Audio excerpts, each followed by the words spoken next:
Bonjour et bienvenue sur Egid, je suis Quentin et aujourd'hui nous allons observer le supplément de règles pour l'armée Slave to Darkness. Ce supplément de règles va venir remplacer les anciennes figurines de maraudeurs, écraser leur profil et nous proposer de nouveaux profils.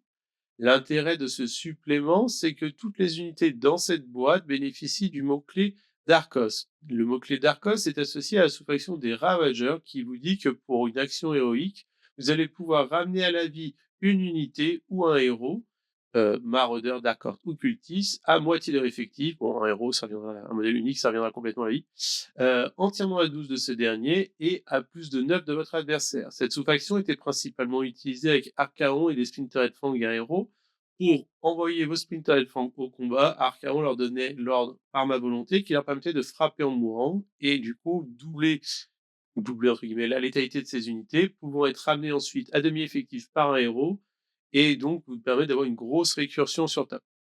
Aujourd'hui, ce complément de règles va nous proposer, vous allez voir, une manière différente de jouer qui était, je trouvais, manquante dans le BT et je suis très heureux que ces règles apparaissent enfin. Il est peut-être un peu tard dans la saison car la V4 arrive et donc l'essence de ces règles vont sûrement être supprimées en attendant le nouveau BT STD qui nous proposera peut-être des règles différentes. En tout cas, aujourd'hui, nous allons prendre la loupe et regarder ce que nous proposent ces règles. Donc, pour commencer, nous avons le nouveau héros monté 110 points pour un leader. Donc il a le mot-clé Darkot et il pourra ainsi, grâce à l'action héroïque, revenir à la vie au besoin. Il bouge 12, donc pour une unité montée, c'est plutôt bien, on est habitué à 10 en STD. 7 points de vue, ce qui est très bien pour un personnage. Bravoure de 8 pour un mortel, on est content.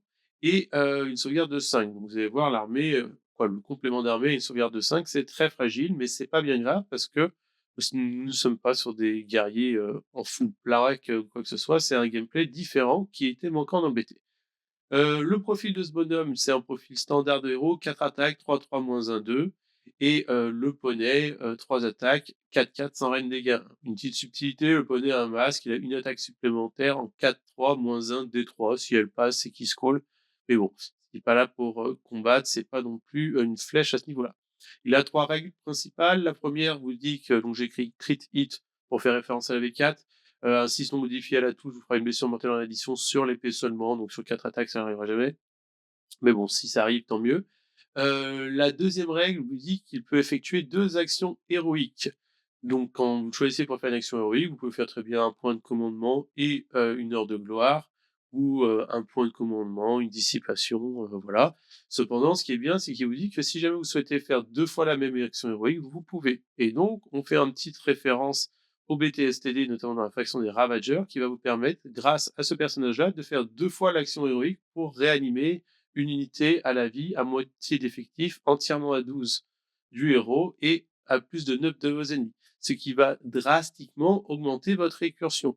Anciennement, on jouait un peu, comme je vous disais, la règle avec une unité buffée qui va partir au casse-pipe, qui va aller combattre et mourir et vous la ramener à la vie. Là, maintenant, vous allez pouvoir faire ça 2 fois à votre tour et 2 fois au tour adverse si jamais vous avez des grosses pertes, ce qui donne une énorme récursion et qui va vous permettre aussi de réanimer les héros avec le mot-clé Darkot ou les unités. Vous verrez, les autres unités ont aussi le mot-clé et vont nous proposer des petits combos assez sympas. La troisième règle vous dit que si ce personnage est le premier à frapper dans une phase de combat, vous allez pouvoir ajouter 1 au jet de blessure pour les armes de mêlée des unités mortelles Darkor. Tout est mortel Darkor, donc c'est vraiment des mots-clés pour encadrer les règles, mais pour le moment, il n'y a pas de démons Dark Horse. Wally Wizing 12 de ce héros. Donc, augmenter comme ça l'efficacité au combat de vos unités. Vous allez voir, les unités ne sont pas non plus exceptionnelles au combat, mais les fiabiliser, toujours un bon point. La difficulté sera de faire frapper ce héros en premier, car malheureusement, vous n'avez pas la règle s'il frappe, une autre unité frappe. Cependant, vous allez observer que nous avons des règles qui vont venir compléter ceci de manière qui se je tiens cependant à mettre un petit point, en lumière. Nous avons dans le BT un trait de co Idolater Lover qui vous permet normalement de transformer les cultistes qui sont Undivine avec le mot-clé Korn, Slanesh, Tzeentch et Nurgle. Là, le mot-clé Dark Otar qui n'existait pas vraiment dans le BT avant à part sur 2 héros et donc qui était anecdotique, ne supplante pas, n'est pas présent pour, les Dark Orcs. Est-ce qu'une fac sortira en même temps pour dire que ce trait de co permet aux l'idolateur lower permettent au Dark Orc Undivided, si on prend ce trait de code, d'avoir aussi le mot-clé sur un héros. Je ne sais pas, ça serait un bon bonus pour pouvoir améliorer ses unités. Cependant, sans, l'armée s'en portera très bien. Le deuxième profil que nous allons voir, c'est du coup le Fien, Wilder Fien. Magnifique figurine, à savoir que ce n'est pas un démon, d'accord, c'est un mortel. Nous avons donc 8 mouvements de 8, donc ça bouge bien, 9 PV, une bravoure de 8, bonne bravoure, et une sauvegarde à 5. Donc pareil, ça reste très fragile. Question profil, il a du coup 3 attaques de mâchoire en 3-3 -2 D3, c'est correct, ça peut prendre une petite ligne, et 6 attaques de griffes en 4-3 -1-2. Donc pour 170 points, on a une figurine qui combat correctement, ce n'est pas non plus une foule de guerre, on est un peu habitué à ce genre de profil quand on regarde les autres unités démons du profil du BT. Maintenant, ce qui va le rendre assez fort et qui fait sa particularité, ce sont ses règles. Donc la première règle vous dit que cette unité n'est pas visible quand on est à plus de 12 de lui. Donc super règle pour une unité qui est assez fragile car 9 PV à save à 5, vous n'allez pas pouvoir lui tirer dessus. Les sorts qui demandent de désigner une unité visible, pareil, vous n'allez pas pouvoir le désigner. Donc ce qui va augmenter sa survivabilité. Un très très bon point. Le deuxième point vous dit qu'à chaque fois qu'un héros Dark donc il faut bien avoir le mot-clé héros Dark donc actuellement il y en a que 3, il y a le héros monté, la petite nénette avec sa bouclier et son pote avec sa grosse épée, sa hache ignoble là. Quand ces personnages-là vont mourir, si une unité de Wildfiend était morte, alors attention, c'est vraiment l'encadrement, il faut vraiment qu'une unité soit morte de Wildfiend, vous allez pouvoir sur un 2+, réanimer une unité de Wildfiend entièrement assise d'un terrain ou d'un bord du champ de bataille et à plus d'un 9 d'un ennemi. Il est noté qu'une unité Wildfiend pourra revenir à la vie indéfinitivement autant que vous avez 2 héros sur un 2+. Ce qui va vous permettre d'avoir une grosse récursion à ce niveau-là aussi, car l'action héroïque va pouvoir vous permettre de remonter une fois cette unité, et si jamais celle-ci remord une deuxième fois et que vous avez un autre héros qui meurt, sur un 2+, vous allez pouvoir encore refaire venir cette unité. Donc, ce qui va vous permettre d'avoir cette espèce de petit monstre qui revient définitivement, ainsi de suite. Vraiment très pénible pour votre adversaire à contrôler. Sachant que vous êtes en plus entièrement assise d'un bord terrain ou d'un décor. Donc, ça fait quand même pas mal d'occurrences à bloquer pour votre adversaire, ce qui est compliqué. Et la troisième règle, c'est vraiment la règle qui va le rendre exceptionnel. Il vous dit qu'à chaque fois qu'un modèle est tué à 12 pas de cette figurine, donc partez du principe que si vous avez 3-4 fois cette unité-là, vous allez ajouter 1 point de token à cette unité. Donc potentiellement, ou 4 mecs vont pouvoir s'incrémenter en même temps pour un maximum de 6. Si jamais c'est une figurine Darkot qui meurt dans les 12 pas, vous allez mettre 2 points cette fois-ci au lieu de 1. Et du coup, vous allez pouvoir consommer à votre phase de héros, à votre fin de phase de héros même, donc c'est que à la vôtre, l'entièreté de ces points. Si vous en avez 1, 2, 3, 4, 5, 6, tout est consommé. Le mieux, bien sûr, c'est d'attendre d'avoir un maximum, mais des fois, avec 2 ou 3, vous allez voir, ce sera largement suffisant. Vous allez avoir du coup 5 occurrences à choisir. La première vous dit que sur un jet de 5+, donc vous lancez autant de dés que vous aviez de valeur sur le token, vous allez pouvoir choisir une unité mortelle d'Arkort entièrement à 18 de cette unité qui a consommé ces tokens, cette malédiction de sang, pour donner frappe en premier à votre unité.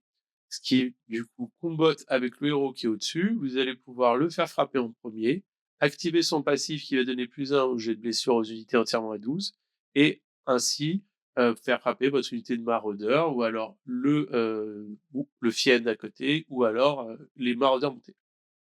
Très, très intéressant. C'est sur du 5+, donc conseil sur 6, vous allez statistiquement passer 2. On va souvent essayer d'avoir 6 avant de faire ça, avant de tenter ça, mais voilà. Ça peut être un petit bonus sympa pour pouvoir gérer vos frappes en premier et ainsi de suite.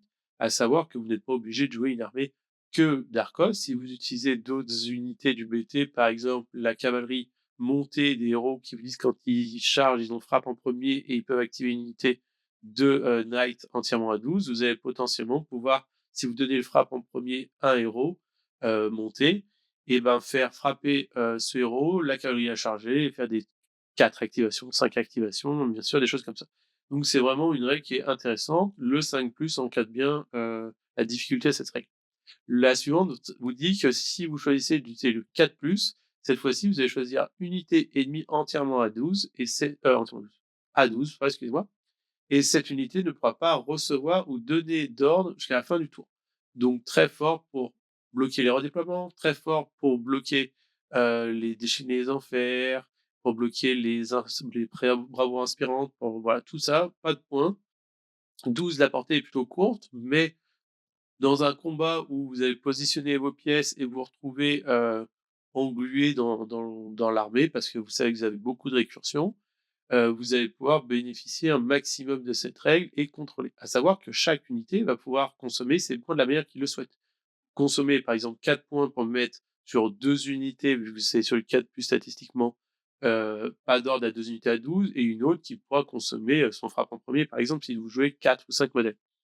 La troisième vous dit que vous allez choisir du coup un ennemi à 18 pas et sur chaque 3+, vous allez pouvoir faire une blessure mortelle. On sait que dans la dernière fac, il a été noté que vous ne pouvez pas désigner plusieurs fois, la même unité avec la même règle quand, une occurrence le propose, à moins que ça soit inscrit sur la règle. Donc là, il est bien précisé que vous allez pouvoir choisir plusieurs fois la même unité. Donc sur, statistiquement, sur 6 dés, 3+, vous allez faire 4 blessures mortelles. Donc à 18 pas. 18 pas, c'est une grande portée. Si vous avez réussi à charger 3 ou 4 modèles et faire ça, vous allez pouvoir quand même mettre une douche de BM aux adversaires à portée. C'est une règle vraiment, vraiment forte qui manquait au BT et je trouve qui va permettre de générer de la blessure mortelle là où l'armée n'en avait pas et du coup passer au travers de certains match-ups qui étaient difficiles. Et la quatrième règle vous dit que c'est sur un 2+, vous allez soigner 1 point de vie à l'unité, donc vous avez 9 points de vie. Si vous êtes empêtré, vous avez besoin de vous soigner, pourquoi pas. Et pour chaque jet de 6 non modifié, donc stats, si vous en avez 6, 1, vous allez augmenter de 1 la caractéristique de points de vie de votre unité jusqu'à la fin de la partie. Intéressant, un peu anecdotique, cependant, vous savez que la règle qui vous dit que si un héros meurt, vous pouvez réanimer un, Dark Horse, donc c'est ce modèle-là. Si jamais vous augmentez vos points de vie, vous allez pouvoir revenir avec un petit peu plus de points de vie sur table. Bon, c'est pas exceptionnel. Je pense que cette unité sera très, très forte en combo avec le 4+ pour bloquer les hordes et surtout, le 3+ pour faire des blessures mortelles. Le 5+ pour donner le frappe en premier, à moins que vraiment vous ayez besoin d'un setup particulier, c'est un peu Gumball. Mais voilà, la figurine est magnifique et je pense qu'on va voir sûrement 3 à 4 par liste, 170 points pour la récursion qu'a, cette figurine, sans compter que vous pouvez le réanimer à la vie si vous jouez en ravageur avec l'action héroïque. S'il y en a 2 de mort, en plus, vous pouvez réanimer les 2 modèles, vraiment top et sans, le ravageur, de manière générale, si vous jouez STD et que vous avez 170 points ou 400 points, quoi, 9 x 7, 14, 340 points, en prendre 2 dans une liste n'est pas déconnant, parce que vous allez pouvoir mettre une pluie de BM, ils sont pas visibles à 12 et ainsi de suite. C'est vraiment une unité qui est autonome et ça me surprendrait pas qu'on en voit peut-être même en allié dans d'autres BT. Et du coup, le prochain profil qu'on va regarder, c'est celui-là des maraudeurs. Donc les maraudeurs, anciennement, c'était des lignes à 90 points pas très chères. Vous avez la possibilité de leur donner des marques, vous avez des petits bonus à la charge, mais rien d'exceptionnel. Faut attention, aujourd'hui, ils gardent le mot-clé ligne, cependant, ils perdent le mot-clé des marques du chaos. On est sur 80 points les 10 ou les 90 points. Profil différent, vous allez voir un peu plus fiable. Mouvement de 6 qui est très bien pour des mortels, 1 PV, on s'attendait à ça. Bravoure de 6, sauvegarde de 5. Ils ont, l'intégrale, chef en plus d'une attaque, musicien plus un charge et bravoure plus un bravoure. Dire plus un bravoure. Pour les armes, vous avez du coup soit la possibilité de les prendre en épée, donc importer 2 attaques en, 3+, 4+, sans reine dégâts 1 ou les lances, 2 attaques, portée 2 en 4+, 4+, sans reine dégâts 1. Eux, leur règle vous dit que si jamais ils réussissent un jet de charge non modifié, donc le +1 de la musicien ne s'applique pas, de 7 ou plus, vous augmentez de 1 la reine pour vous remplacer la reine de 0 à 1. Donc si vous en faites plusieurs dans la partie, vous serez pas en reine -2, reine -3, mais vous commencez à avoir de la pénétration d'armure sur un jet non modifié de 7, c'est faisable, ce qui va augmenter la létalité de cette armée, de cette unité, ce qui est pas mal. Sachant que si bien sûr, le héros a chargé à côté et a frappé en premier, il va donner +1 au jet de blessure, donc vous allez vous retrouver en 3+3+, Ren -1 dégâts pour les épées et 4+3+, Ren -1 dégâts pour les lances. Voilà, profil, classique, rien d'exceptionnel de ce côté-là. Ça les fiabilise, c'est bien. Mais la règle qui est vraiment bien, elle vous dit que si cette unité est entièrement à 12 d'un héros d'Arcote, chaque fois qu'un modèle est tué dans votre unité, vous allez du coup choisir une unité à 3 pas et sur un 5+, vous allez faire une blessure mortelle. C'est à peu près le même système que, les zombies sous Light, donc vous allez générer de la blessure mortelle en mourant. À savoir qu'ils ont le mot-clé Darkheart, donc le combo, on a compris, vous envoyez un gros bloc de 20 ou de 30 sur votre adversaire, vous les faites frapper, vous faites le peu de dégâts que vous avez et en mourant, vous allez pouvoir, comme ça, renvoyer des blessures mortelles à 3 pas sur les 5+, un pack de 30, ça vous fait 10 BM qui reviendra à la vie après sur 15 entièrement à 12 et à 9 grâce à l'action héroïque. 80 points, c'est vraiment pas cher. Ça va devenir une unité de ligne polyvalente pour être jouée dans la sous-faction des ravageurs, mais sans la sous-faction des ravageurs, l'unité reste correcte. 80 points pour des écrans comme ça qui, honnêtement, bougent de 6 pour 10 PV avec ces petites particularités de mourant. C'est une bonne ligne que le BT n'avait pas, donc avec ravageur, sans ravageur, c'est top. Et le quatrième profil, nous avons donc les maraudeurs montés. Donc là, mouvement de 12, 2 points de vie, donc ça va pas changer d'avant. Bravoure de 6, sauvegarde à 5. Donc pareil, étendard, musicien-chef, plus une attaque, plus un de bravoure et plus un à la charge. La particularité de cette unité, c'est que vous allez choisir soit de se battre en épée, soit en javeline. La javeline, vous avez portée de 12, une attaque en 4+, 4+, raid -1, cependant c'est dégâts de D3, donc vu que vous êtes 5, ça va vous faire 5 attaques. Honnêtement, c'est vraiment, si ça passe, c'est vraiment intéressant la javeline pour le D3. Ça peut vraiment faire des cheap dégâts, c'est intéressant. Et si vous la prenez, en épée, vous aurez du coup 1 de portée avec 3 attaques, 3+, 4+, raid -1, dégâts 1. Et si jamais, vous avez pris la javeline, vous aurez 2 de portée, que 2 attaques en 4+, 4+, -1, dégâts 1. Et les chevaux, comme d'hab, 2 attaques, 4-4 sans rien de dégâts. Donc là, si vous êtes en plus à portée du héros qui a fait sa charge et qui a réussi sa quête, bah, +1 sur le jet de blessure des armes de mêlée, donc le javelin au tir, ça piquera pas, mais au corps à corps, voilà, c'est pas mal. Vous avez donc moins d'attaques avec le javelin, mais une attaque de tir. C'est un peu moins fiable que l'épée, mais ça reste quand même un profil intéressant. L'unité a -1 sur le jet de touche pour les missiles, les weapons, donc les armes de tir, donc intéressant, même si vous avez pas énormément de PV et de save, c'est toujours bien, ça peut, truquer les stats de votre adversaire. Et surtout, ce qui est très intéressant, c'est si jamais votre adversaire utilise le point de commandement déchaîner les enfers sur cette unité, seuls les jets non modifiés de 6 toucheront cette unité. Donc c'est pas aussi fort que empêche déchaîner les enfers, mais ça va permettre de réduire des armes de tir assez efficaces au déchaîner les enfers, potentiellement de les faire survivre, à voir. Sachant qu'ils sont Darkot, donc ils pourront revenir à la vie, donc un pack de 5 vous en ramènerez les 3, et ainsi de suite, blablabla. Et eux, leur deuxième règle vous dit que si jamais ils ont réussi un mouvement de charge, donc ils finissent à 0,5 d'unité et demie, et à plus de 3 pouces de toutes vos unités à vous, donc faut pas que, entre guillemets, «soit un peu solitaire», vous allez pouvoir changer la pénétration d'armure des lances ou des épées de -1 à -2. Donc là, vous allez vous retrouver à des javelines qui, au tir, passeront en 4-4, Rennes -2, dégâts des 3. Honnêtement, c'est pas mal. Et au corps à corps, pareil, 4-4, -2-1 ou 3-4, -2-1. Ça fait quand même une bonne différence qui peut être fiabilisée avec le héros. On est sur 125 points, on sait toujours pas pourquoi il y a ces 5 points de merde, mais bon. Cette unité n'est pas ligne, avant elle l'était. Par contre, elle passe ligne quand votre général est un Dark Code, donc soit le héros, soit les petits héros à pied, pour les remonter le petit héros.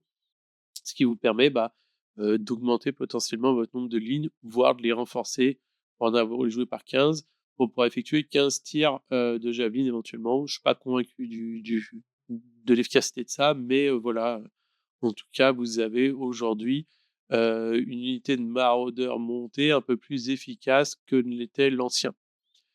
Donc voilà, nous avons fait ici, le survol des 4 nouvelles unités, de la complexité des règles qu'elles peuvent nous apporter et notamment de la nouveauté que je trouve très intéressant. Je me répète, c'est juste dommage que ça arrive aussi tard, à quelques mois, de la fin de la saison 3. On sait qu'un nouveau décor de faction va arriver, donc on a hâte de voir les règles aussi pour voir les combos que peut apporter. En tout cas, les nouvelles règles dans la sous-faction des ravageurs vont permettre un renouvellement du gameplay et aussi d'augmenter, on va dire, l'efficacité de cette sous-faction. Car là, vous avez vu, vous allez pouvoir jouer un, 2 héros montés, d'autres héros STD à côté qui seront du coup ravageurs, qui ne pourront pas revenir à la vie, parce qu'ils n'auront pas le mot-clé Darkot, mais qui vont pouvoir fiabiliser avec des sorts ou de la tankiness cette armée. Jouer des gros packs de maraudeurs à pied que vous irez vous faire suicider sur votre adversaire pour faire de la blessure mortelle. Charger vos fiennes d'à côté qui vont faire de la blessure mortelle aussi à 18 pas. Le tout va revenir à la vie, voire 2 fois à la vie sous certaines conditions, voire plus si jamais vos héros, d'Arcot dont ont joué plusieurs meurent et ainsi de suite.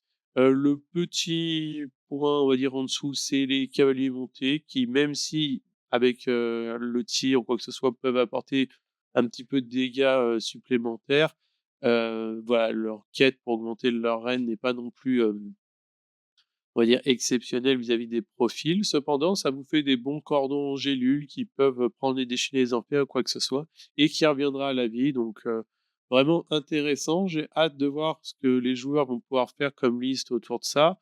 On comprend déjà que la nécessité d'avoir plusieurs fiennes, hein, comme je l'ai dit, un c'est trop peu parce que même si vous pouvez le ramener à la vie, il va falloir que vous augmentiez leur capacité de blessure mortelle. Donc, 4, ça me semble le bon chiffre, même si 3 c'est déjà pas mal et ensuite, 40, 50, 60 maraudeurs, ça sera à vous de voir, si vous voulez faire juste un full maraudeur ou, un mix et surtout, est-ce que vous aurez la capacité de pouvoir tout ramener à la vie? Est-ce qu'on joue le héros, pas le héros? Voilà, c'est vraiment intéressant. Moi, je suis très, très, comment dire? Satisfait des règles qu'on a aujourd'hui et aussi ce qui me met du baume au cœur, c'est me dire que si le travail qui est fait aujourd'hui avec est continué en V4, on va avoir la possibilité de jouer plusieurs trucs, en V4 avec, ce qui sera très sympa. Voilà, moi je vais vous souhaiter en tout cas une bonne journée. J'espère que cette petite revue vous aura fait plaisir et puis, bah, à une prochaine sur nos vidéos. Ciao tout le monde!